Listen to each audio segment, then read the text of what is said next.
Aquiles Guevara Aragort los saluda en mi estoicismo de hoy, día 283, una referencia a la fábula de las abejas.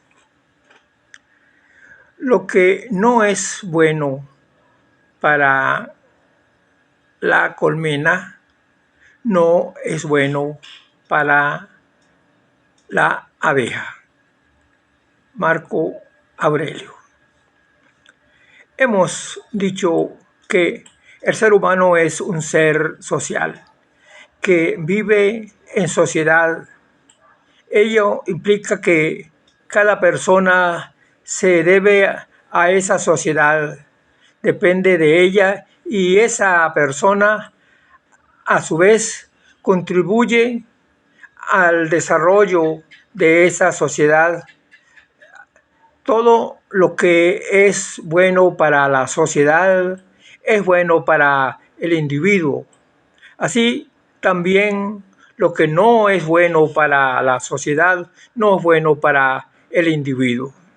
Entonces, la obligación de cada quien en el sentido social es contribuir a que el ambiente donde viva se mantenga lo mejor posible. La sociedad a la que pertenezca se desarrolle de la mejor manera, en la forma más armónica posible, comenzando, por supuesto, con sus relaciones en la vecindad donde vive, de manera que esa comunidad se desenvuelva lo mejor posible, con los vecinos, en su ciudad, en el país. Y sobre las formas y maneras de vivir una buena vida, el estoicismo nos procura una serie de principios que, al hacernos nuestros, podemos convertirlos en nuestra forma de vida, nuestro guía espiritual. Creemos que a estas alturas, con el recorrido que hemos hecho por el camino del estoicismo, podemos sin ningún temor tender nuestra mirada a ciertas opiniones que son plenamente compatibles con el estoicismo, que no lo son, pero son situaciones que ocurren en la realidad y ante ello no es prudente cerrar los ojos, pero están allí.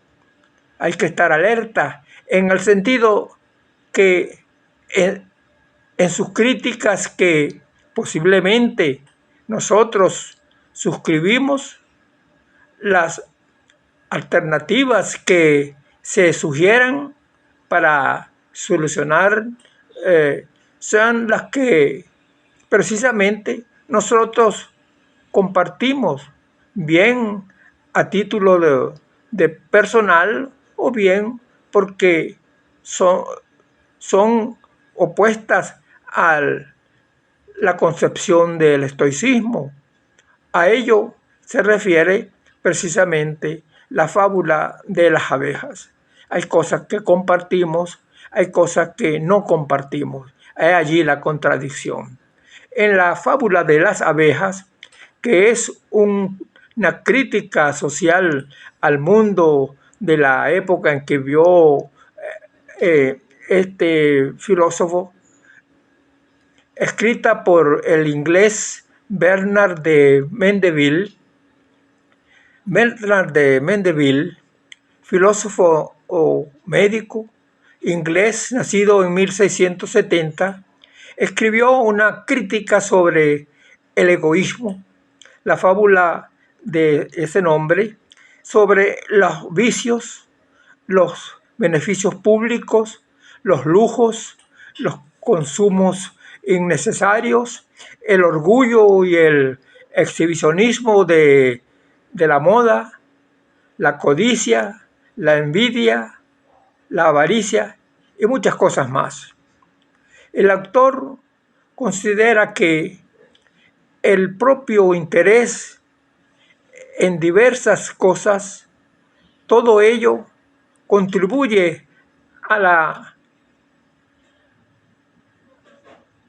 la prosperidad y propone como ejemplo un lujoso banquete en el cual se requieren muchas operaciones industriales y una extensa división del trabajo, como lo concibe en su época Adam Smith en su libro La riqueza de las naciones. Esos lujos eran incompatibles con la virtud y el cristianismo. Mandeville destaca que la sociedad se ha formado porque los individuos tienen, se me atravesó aquí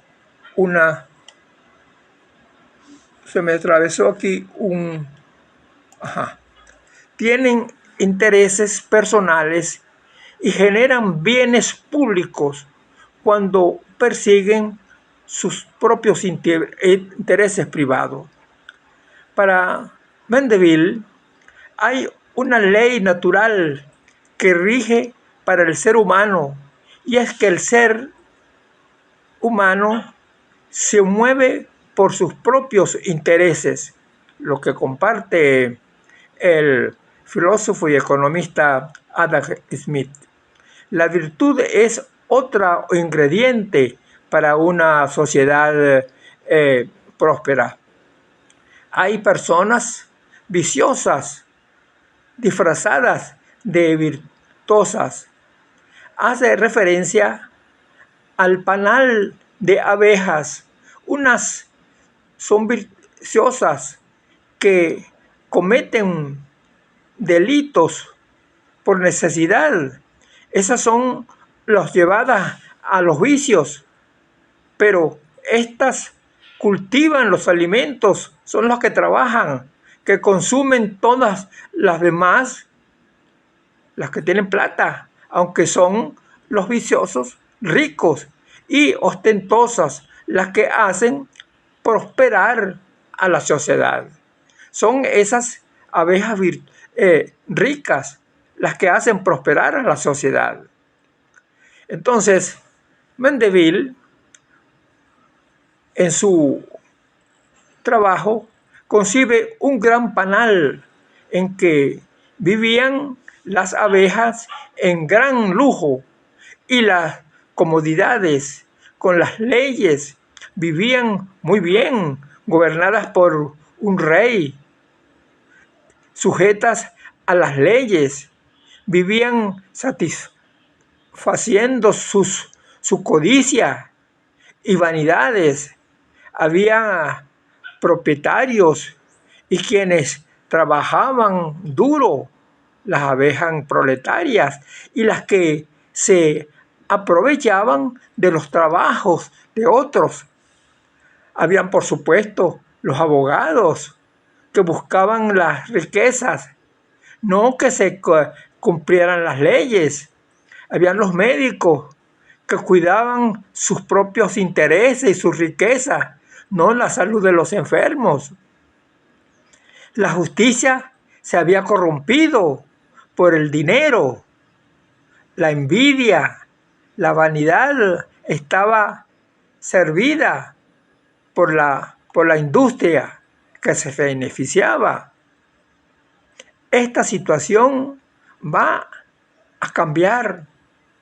Desaparecen entonces los lujos, los grandes gastos, los grandes banquetes disminuyen, los gastos van a disminuir, el empleo, las ocupaciones disminuyen, bajan la construcción de edificios, el arte disminuye, pasa la vida frívola, disminuye, no hay mercaderes, no hay negocios, ni factorías, y entonces va a desaparecer la prosperidad. Se entra en crisis, aparece la pobreza, hay otro mundo,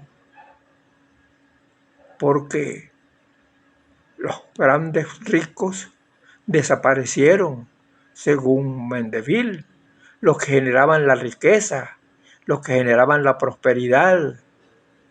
Entonces, la moraleja de este cambio de sociedad: dejaron los lamentos, solo los tontos creen que un gran panal honrado goza de las comodidades del mundo. Cobrar forma en la guerra, vivir la holgura sin grandes vicios es inútil, utopía de nuestra cabeza, dice Mondeville.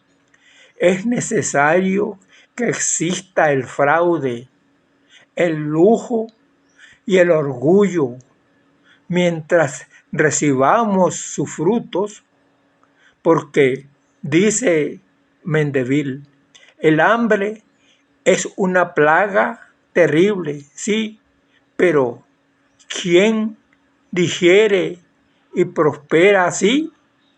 El vicio retorna beneficios cuando la justicia lo corta y la contiene.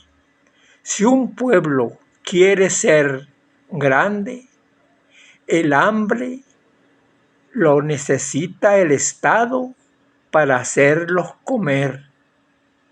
Con solo la virtud no pueden las naciones vivir en el esplendor. Quien quiera volver de nuevo a una edad de oro, debe estar dispuesto a vivir de las bellotas como de la honradez. Esto es terrible. Repetimos, con nuestras lecciones de Epicteto, Marco Aurelio y Séneca, estamos en condiciones de tomar de esta fábula las enseñanzas que requiere nuestro espíritu y nuestro desarrollo personal.